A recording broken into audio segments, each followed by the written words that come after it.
Greetings everyone and welcome to the 5th episode of Retro Rant, in which we will be reviewing Sam & Max Hit the Road, published by LucasArts in 1993. This is an adventure game which I have not played back in the day because it didn't come out for my Commodore Amiga, but I was very eager to play it because LucasArts is my favorite adventure game company and I loved the screenshots in the magazines of the day. Eventually, Amiga got a port for this game, as I can see in the Amiga Games database, but I will be reviewing here the DOS CD version.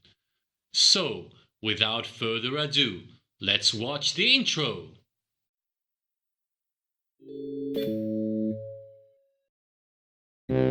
Friends? Friends? We've only gone out together 3 times, and already you're telling me you just want to be friends? You never gave me a chance, and for that, you'll fry like a pork sausage. It's not that I don't like you, it's just that, well, you're too nice a guy, I guess. I think I'd rather go out with someone more unpredictable.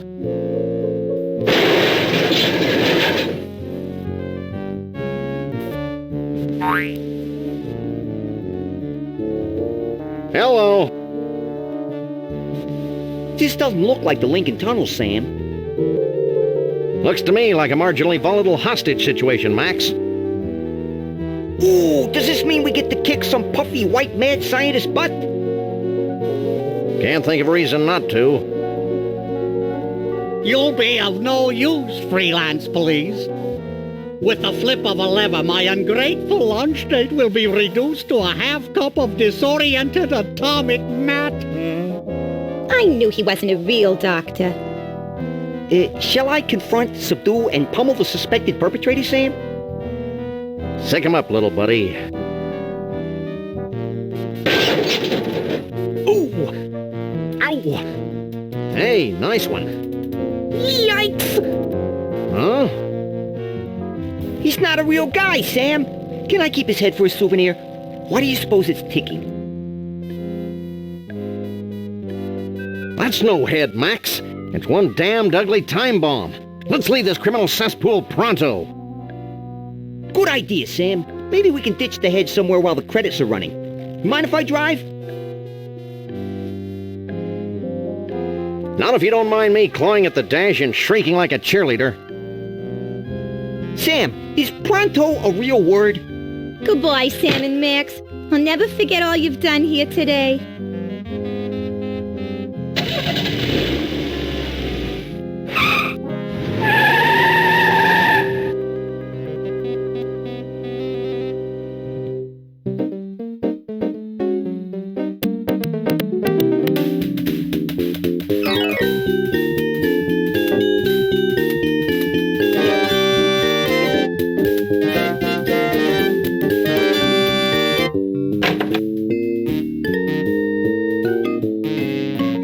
Well, that was a pleasantly understated credit sequence. I enjoyed the cheesy retro ambiance. What the hell are you talking about, Max? Sam, either termites are burrowing through my skull, or one of us is ticking. Oops. Oh, yeah.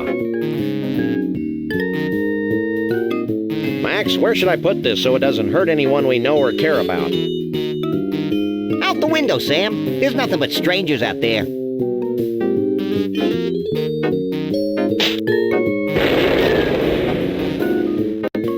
I hope there was nobody on that bus. Nobody we know, at least.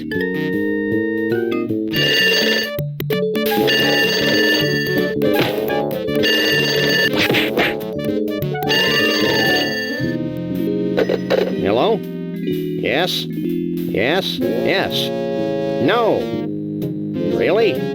Well, the same to you, Mac. Another confused census taker? Actually, it was the commissioner with another idiotic and baffling assignment. Does it involve wanton destruction? We can only hope.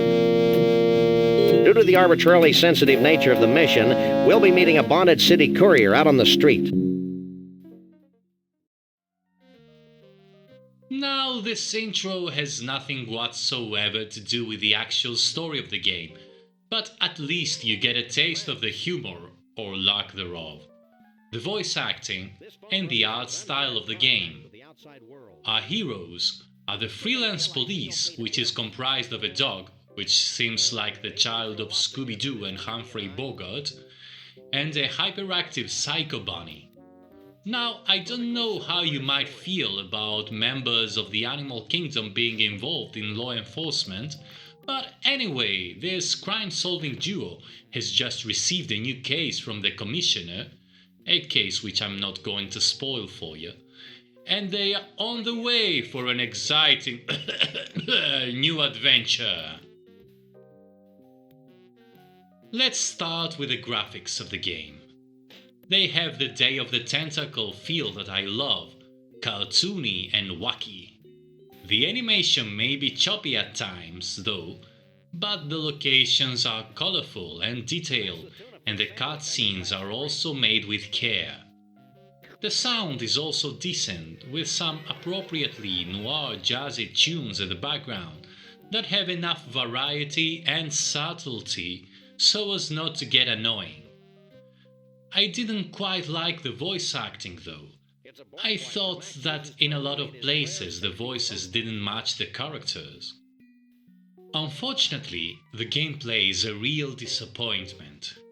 The control system is an awful photocopy of the Sierra icon-based interface, in which you have to cycle endlessly between the icons until you find the one you need, since, unlike Sierra, there is no top bar for quick icon access.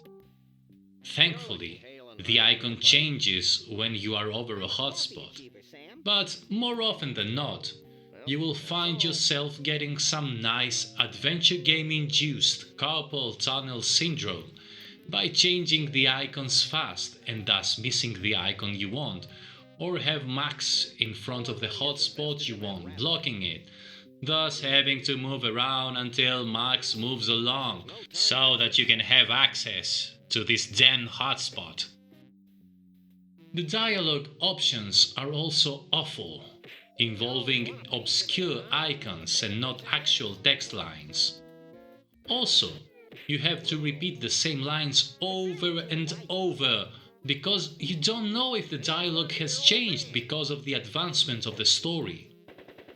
Another flaw is that the places you can visit are not always obvious, so I found myself stuck at least twice because I couldn't for the life of me figure out that there is yet another room over there.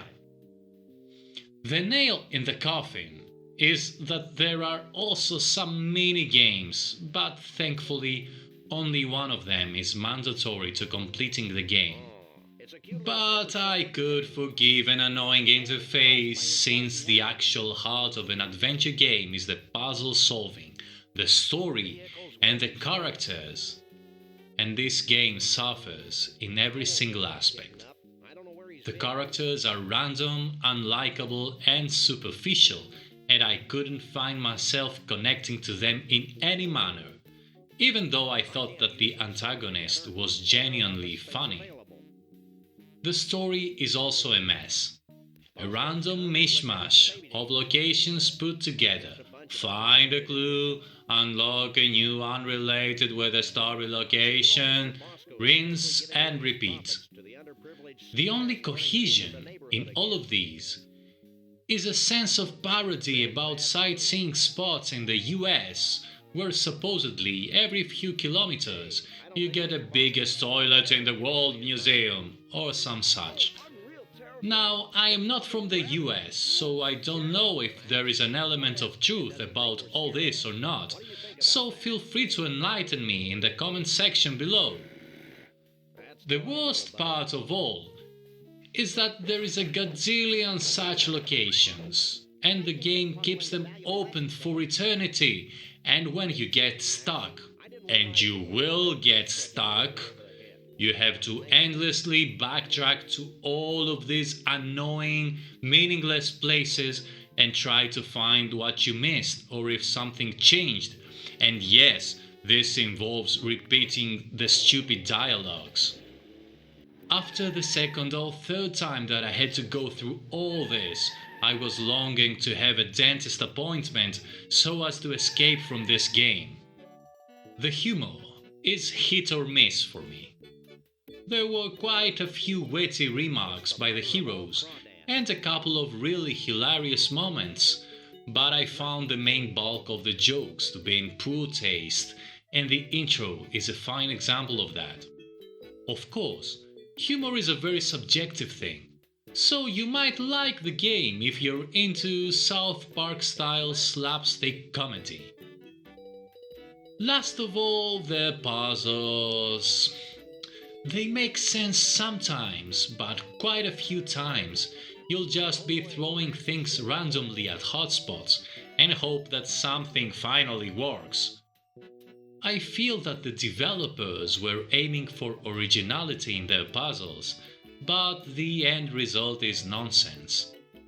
I have a point system for adventure games, where each adventure game is allowed 1 or 2 moments of "how the hell was I supposed to figure that out?"